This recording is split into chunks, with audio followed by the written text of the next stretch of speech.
Hello students, my name is Jagdish Shukla और आज हम करने वाले सर्कल टॉपिक। तो ये आपका एक इम्पॉर्टेंट चैप्टर है ज्योमेट्री का। तो चलिए स्टार्ट करते हैं सर्कल। तो सर्कल टॉपिक में अपने को क्या क्या पढ़ना है? अपने को टेंजेंट्स के ऊपर पढ़ना है, उनके थियोरम्स, टेंजेंट्स और सेगमेंट्स के थियोरम, फिर सीकेंड के थियोरम्स और कुछ एक्टिविटीज़ दी है, पहले वो हम कवर कर लेते हैं। तो पहले जान लेते हैं ये सर्कल टॉपिक का मीनिंग क्या होता है, उसके कुछ बेसिक कॉन्सेप्ट्स। सर्कल बेसिकली क्या होता है? एक मिड पॉइंट होता है या एक सेंट्रल पॉइंट होता है, इसको बोलते हैं सेंटर। इससे इक्वी डिस्टेंस पे सपोज 3 सेंटीमीटर, और ये यहाँ पे भी 3, यहाँ पे भी 3, चारों तरफ 3 सेंटीमीटर के डिस्टेंस पे जो पॉइंट्स है ना, उनका यूनियन।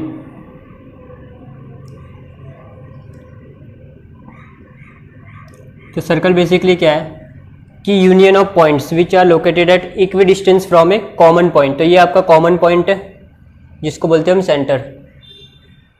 तो ये आपका हो गया centre, centre of a circle जिसको बोलते हैं सेंटर ऑफ ए सर्कल। और ये होगा आपका रेडियस। ये बेसिक्स आपको पता होने चाहिए। फिर अगर हम पूरा ज्वाइन कर ले सेंटर से तो ये आपका हो गया डायमीटर।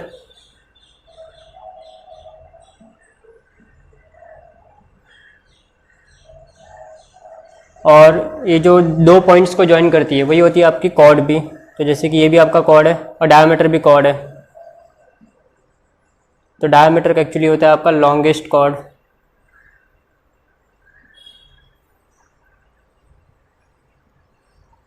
तो ये सर्कल्स के हमने कुछ बेसिक्स देखे। तो इसको क्या बोलते हैं? ये सेंटर होता है आपका, जो सेंटर और सर्कल पे जो पॉइंट ज्वाइन करता है उसको रेडियस बोलते हैं। और जो सर्कल के सेंटर से लाइन पास होती है सर्कल के दोनों साइड्स को ज्वाइन करती है उसको बोलते हैं डायमीटर, और वो आपका लॉन्गेस्ट कॉर्ड होता है। और सर्कल के कोई भी दो पॉइंट्स को ज्वाइन करने वाली लाइन कॉर्ड होती है। तो ये आपने ऑलरेडी 9th में भी पढ़ा था। इसकी इन प्रॉपर्टी के फिर से बार बार यूज होने वाले, तो हम इन सबको देखने वाले हैं। तो चलिए स्टार्ट करते हैं 1 बाय 1। तो यहाँ पे कुछ सर्कल्स के टाइप्स दिए, कॉन्ग्रुएंट, कॉन्सेंट्रिक और इंटरसेक्टिंग सर्कल्स। सर्कल्स कॉन्ग्रुएंट कब होंगे? कॉन्ग्रुएंट मतलब इक्वल बेसिकली। तो जब इनका रेडियस सेम होगा, इसका रेडियस सपोज 2 सेंटीमीटर है सपोज एग्जांपल के लिए, तो इसका भी रेडियस 2 होगा, तो वो दोनों कौन से होंगे? Congruent circle. तो यहाँ पे क्या होता है? रेडियस इक्वल होता है, radius is equal. Concentric circle मतलब इसका जो सेंटर होता है ना वो सेम होता है या कॉमन होता है। तो यहाँ पे देखेंगे एक सेंटर से दो सर्कल ड्रॉ हुए, एक स्मॉल सर्कल और एक बिग सर्कल। तो ये concentric means circles having common centre और सेम सेंटर। तो यहाँ पे जो बिगर सर्कल है उसका रेडियस ऑफकोर्स बड़ा होगा और जो छोटा सर्कल है उसका रेडियस ऑफकोर्स स्मॉल होगा। नेक्स्ट है इंटरसेक्टिंग सर्कल्स। इंटरसेक्टिंग सर्कल्स वो होते हैं जो सर्कल्स एक दूसरे को इंटरसेक्ट करते हैं। ये भी दो टाइप के हो सकते हैं। एक वो सर्कल्स जो एक पॉइंट पे इंटरसेक्ट करते हैं, उनको हम टचिंग सर्कल भी बोलते हैं। जैसे कि देखो एग्जांपल के लिए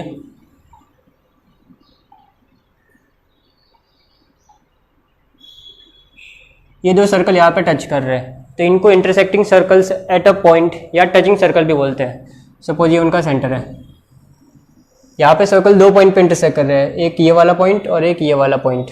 तो ये आपके क्या intersecting circles eight 2 distinct point, और यहाँ पे एट अ सिंगल पॉइंट। तो ये भी इंटरसेक्टिंग सर्कल्स हैं। तो हम एक एक्टिविटी कर लेते हैं। आपके एग्जाम में एक्टिविटी आ सकती है। देखिए क्या दिया हुआ है। इन द एडजॉइनिंग फिगर, डी आपका कॉर्ड है, हमने जस्ट देखा था। कॉर्ड मीन जो सर्कल्स के दो पॉइंट को ज्वाइन करता है, सर्कल पे जो पॉइंट्स हैं, और उनका सेंटर सी है सर्कल का। ओके, सी है परपेंडिकुलर टू डी, ये 90 डिग्री गिवन है। और क्या गिवन है? Diameter of the circle is 20 और डी आपका 16 गिवन है, पूरा 16 गिवन है, 16 सेंटीमीटर, और डायमीटर गिवन है। तो हम लोग जानते हैं कि डायमीटर और रेडियस का relation, radius equals to half of diameter. तो डायमीटर आपको कितना दिया? 20 गिवन है, तो आपका रेडियस कितना होगा? 20/2। तो हमारा जो रेडियस हो गया वो 10 मिल गया। 10 सेंटीमीटर। तो यहाँ पे रेडियस दिया नहीं, हम लोग ड्रॉ कर लेते हैं। सपोज मैं सी ज्वाइन कर लेता हूँ, सी आपका रेडियस हो गया। सर्कल का जो पॉइंट और सेंटर का जो पॉइंट ज्वाइन करते हैं वो रेडियस होता है आपका। और ये हमको कितना मिला, 10 मिला। अपने को फाइंड आउट क्या करना है, फाइंड सी एफ ढूंढना है आपको। ये वाला पार्ट ढूंढना है, ये वाला पार्ट। तो वो कैसे ढूंढेंगे, हमारे पास सी गिवन है 10 रेडियस से मिला, डी ई पूरा पता है अपने को, बट ई एफ नहीं पता। अगर ई एफ मिल जाएगा तो हम पाइथागोरस अप्लाई करके सी एफ ढूंढ सकते हैं। तो ई एफ कैसे ढूंढेंगे, हमने 9th में एक थ्योरम पढ़ा था कि perpendicular drawn from the centre of the circle to the chord bisects the chord. क्या पढ़ा था कि परपेंडिकुलर ड्रॉ किया हमने, कहाँ से, सेंटर से सर्कल के कॉर्ड पे। तो वो कॉर्ड्स के 2 इक्वल पार्ट करेगा। टोटल कितना कॉर्ड का डिस्टेंस है, लेंथ है 18 है 16 है, तो उसका हाफ 8 हो जाएगा और 8 हो जाएगा। तो बचा रिमेनिंग साइड, थर्ड साइड हम लोग पाइथागोरस लगा के ढूंढ सकते हैं। तो नीचे क्या क्या पूछा हुआ देखो, recall the and right theorems, theorem जो मैंने एक बताया आपको अभी just, and properties which are useful to find the solution. तो इसका सोल्यूशन कैसे ढूंढना है वो यहाँ पे लिखना है आपको। तो 3 स्टेप में लिखना है। The perpendicular drawn from centre to a chord, हमने ये वाली प्रॉपर्टी यूज की थी ना यहाँ पे, perpendicular drawn from the centre to the chord bisects the chord, bisects the chord. एक तो ये हमने पढ़ा। सेकंड क्या बोला है, 2 मिसिंग है। और कौन सी प्रॉपर्टी यूज की हमने यहाँ पे, एक तो हमने डायमीटर ढूंढा, सॉरी रेडियस ढूंढा डायमीटर से। तो एक और प्रॉपर्टी यूज की हमने ये वाली सेकंड प्रॉपर्टी, कि जो रेडियस होता है वो हाफ ऑफ डायमीटर होता है, तो वो भी लिख दो यहाँ पे। सेकंड प्रॉपर्टी हमने क्या की, radius is half of the diameter.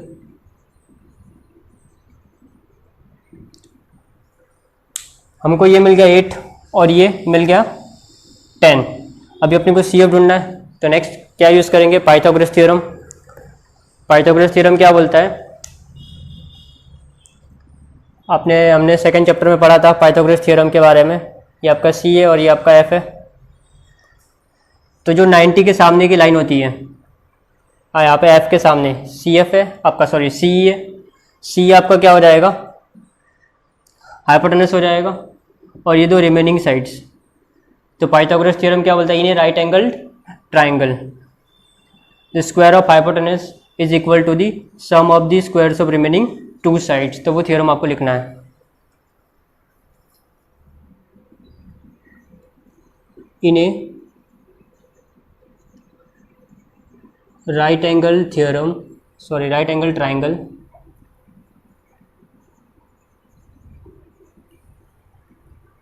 the square of hypotenuse is equal to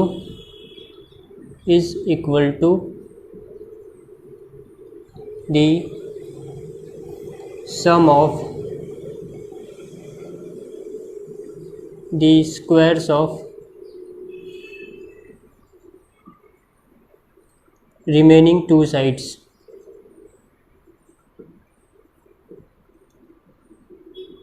in short हम बोल सकते हैं ये हमारा कहाँ से आया, पाइथागोरस थ्योरम।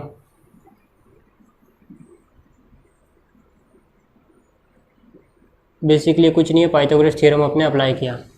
तभी इसका आंसर हम ढूंढ सकते हैं क्या, ऑफ कोर्स ढूंढ सकते हैं हम लोग।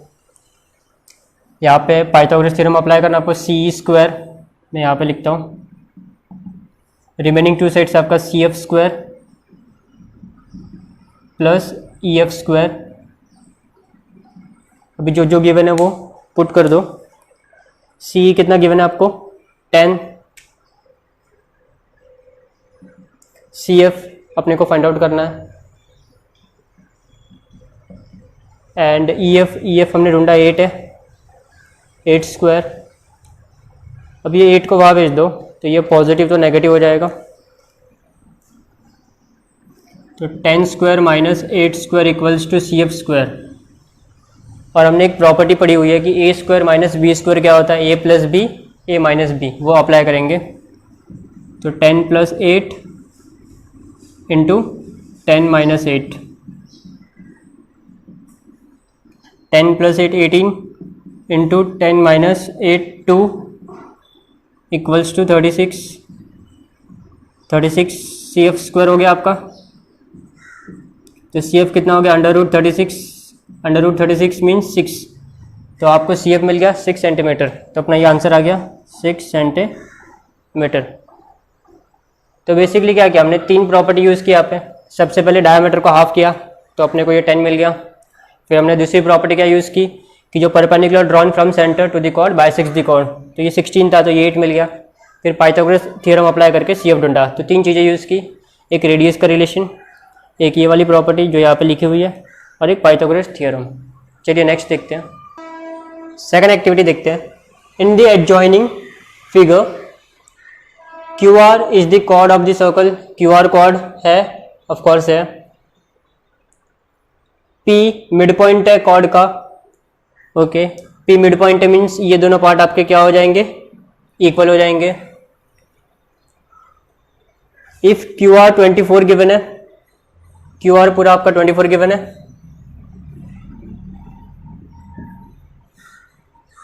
एंड OP 10 गिवन है। फाइंड रेडियस, तो आपको क्या ढूंढना है, रेडियस ढूंढना है, मतलब ये पार्ट ढूंढना है आपको, OQ ढूंढना है। रेडियस मीन्स आपको क्या ढूंढना है, OQ या OR, अगर ये ज्वाइन करते तो OR ढूंढना है अपने को। तो इसके लिए अपने को राइट एंगल ट्रायंगल अगर ये होता तो अपने को सब कुछ मिल जाता। तो अपने को पता करना कि ये राइट एंगल ट्रायंगल है क्या। अगर राइट एंगल ट्रायंगल है तो रिमेनिंग 2 साइड्स अपने को पता करनी है, मतलब एक साइड ये पता हो जाएगी तो पाइथागोरस से ये पता चल जाएगी। तो 9th में हमने एक सेकंड थ्योरम भी पढ़ा था कि जो सेंटर से हमने कोई लाइन ड्रॉ की कॉर्ड पे, और उस कॉर्ड को अगर वो बाइसेक्ट करती है तो वो लाइन परपेंडिकुलर होती है। जस्ट ऊपर जो थ्योरम देखा ना उसका ये कॉन्वर्स है। तो ये थ्योरम क्या बोलता है, सेकंड वाला जो कॉन्वर्स वाला, कि द लाइन ड्रॉन फ्रॉम या the segment drawn from the centre of the circle and joining the mid point of the chord is perpendicular to the chord at that point या at that mid point, मतलब ये आपका perpendicular होगा। इस theorem से ये आता है। और ये 24 गिवन है और बोला ये दोनों इक्वल है, तो ये हाफ हो जाएगा 12 और ये 12 हो जाएगा, ये भी 12 ये भी 12। फिर ये बच गया, पाइथागोरस थ्योरम लगा के हम इसको ढूंढ लेंगे, वही अपने को फाइंड आउट करना है। तो यहाँ पे 2 प्रॉपर्टीज कौन सी यूज़ की हमने वो लिखनी है। एक तो जो ऊपर हमने देखी, segment drawn from the centre of the circle which joins mid point of a chord is perpendicular to the chord. एक तो ये प्रॉपर्टी यूज़ की हमने, मतलब ये 90 डिग्री होता है। और सेकंड क्या यूज़ किया हमने, पाइथागोरस थ्योरम ना, तभी तो ये मिल जाएगा। तो 2 प्रॉपर्टी लिख दो यहाँ पे।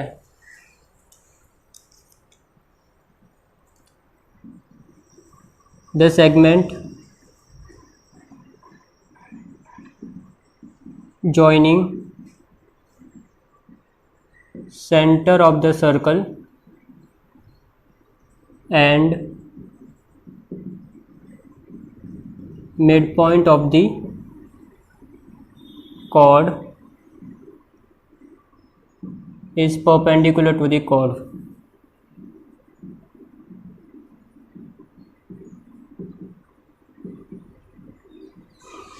मीन सिंपली क्या बोला मैंने कि ये 90 होता है, OP परपेंडिकुलर टू QR। फिर सेकंड हमने क्या यूज़ किया, पाइथागोरस थ्योरम, जो जस्ट लिखा हमने first, in a right angle triangle Pythagoras theorem में क्या होता है, in a right angle triangle the square of hypotenuse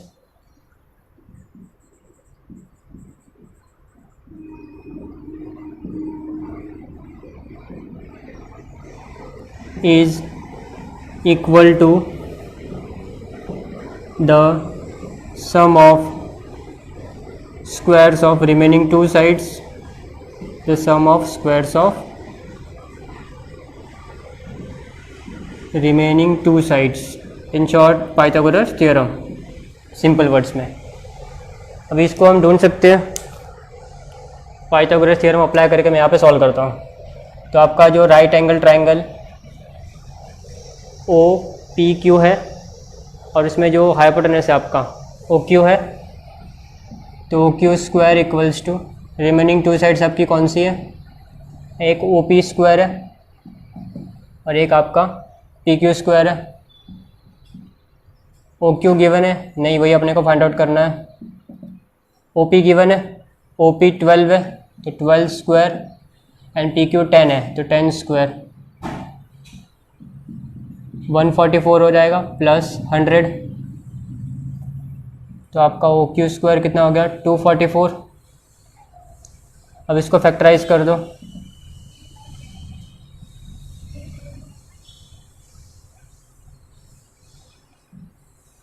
तो यहाँ पे आप इसको सबसे पहले 2 से करो या 4 से करो, जिससे करना है। तो 2 से करने का ऑलवेज 2 1 जा 2 2 जा 2 2 जा 4, 2 6 जा एंड 2 1 जा, और तो कुछ होगा नहीं। तो 2 इंटू 2 इंटू अब ये 61 1 जा 61, तो इन दोनों को कॉमन लेके बाहर भेज दो, तो आपका आ गया आंसर 261 सेंटीमीटर। जो भी यूनिट्स दिया, यूनिट्स नहीं दिया है तो यूनिट्स लिख दो।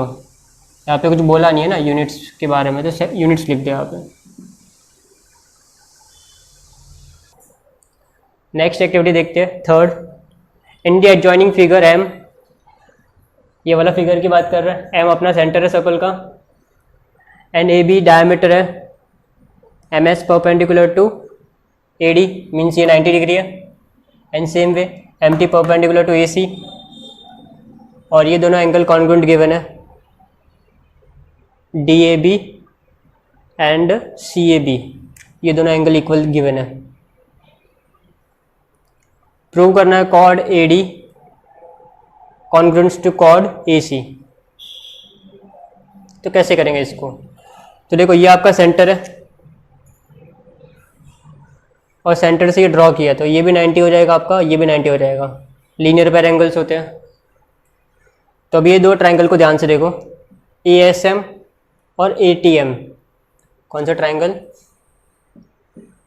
ए S M and triangle A T M. अब इन दोनों को अपने को सिमिलर प्रूव करना है, सॉरी कॉन्ग्रुएंट प्रूव करना है। कॉन्ग्रुएंट प्रूव करने से क्या होगा, A S perpendicular A S congruent to A T हो जाएगा, और ए एस कॉन्ग्रुएंट है तो A S equals to S D होगा। क्यों? हमने जस्ट ऊपर की एक्टिविटी में देखा था कि जो परपेंडिकुलर ड्रॉ किया जाता है वो अपोजिट साइड को क्या करता है, इक्वल पार्ट्स में डिवाइड करता है। तो ए एस का डबल ए डी होता है, तो वैसे ही सेम ए टी का डबल ए सी हो जाएगा, और हाफ इक्वल है तो होल पार्ट भी इक्वल होगा। तो इन दोनों को कॉन्ग्रुएंट कैसे प्रूव करना, वो एक इंपॉर्टेंट पार्ट है। तो इन दोनों में देखो दिया क्या अपने को, एक पार्ट तो ये एंगल इक्वल दिया हुआ है, एंगल का नेम लिख देते A S M congruent to angle A T M. ये कौन से एंगल से आपके राइट एंगल है, दोनों 90 डिग्री।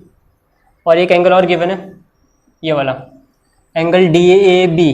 डी ए बी की जगह में एस ए एम लिख सकता हूँ, क्योंकि एंगल तो सेम ही है, खाली नाम छोटा हो गया, उससे कुछ एंगल पे फर्क नहीं पड़ने वाला। तो angle S A M common angle है, मतलब बाइसेक्टर है वो, कॉन्ग्रुएंट टू, यहाँ पे आपका टी ए एम हो जाएगा, टी ए एम ये गिवन है। बट दो चीज़ों से तो ट्रायंगल्स कॉन्ग्रुएंट प्रूव नहीं होगा। तो थर्ड एक अपने को साइड भी गिवन है, देखो ये वाली हाइपोटेनस दोनों में कॉमन है, हाइपोटेनस या सेग लिख दो वो भी चलेगा, A M congruent to hypotenuse A M. ये कहाँ से है, कॉमन साइड,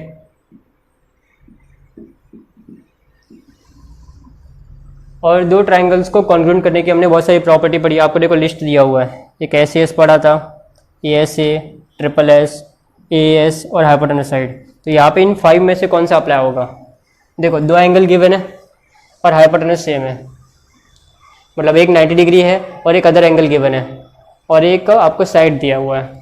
तो यहाँ पे कौन सा हो गया, 2 एंगल और एक साइड। तो 2 एंगल और एक साइड कहाँ पे है, इसमें देखो ये साइड बीच में है बट इसमें साइड बीच में नहीं है, तो अपने को ये प्रॉपर्टी से कॉन्ग्रुएंट प्रूव हो गया वो। तो triangle ASM congruent to triangle ATM। कौन से टेस्ट, 2 एंगल एंड एक साइड, AAS टेस्ट। ये टेस्ट से आपका क्या हो गया, ट्राइंगल कॉन्ग्रुएंट हो गया। तो अभी AS कॉन्ग्रुएंट टू AT हो जाएगा, seg AS congruent to seg AT।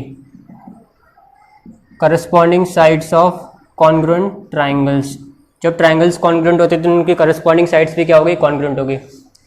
और हमने अभी जस्ट एक थ्योरम पढ़ा था कि perpendicular drawn from the centre of the circle to the chord bisects the chord, means आपका AT TM के बराबर होगा एंड AS HD के बराबर होगा। तो मैं AS का डबल, दोनों में 2 का मल्टीप्लाई कर रहा हूँ मैं,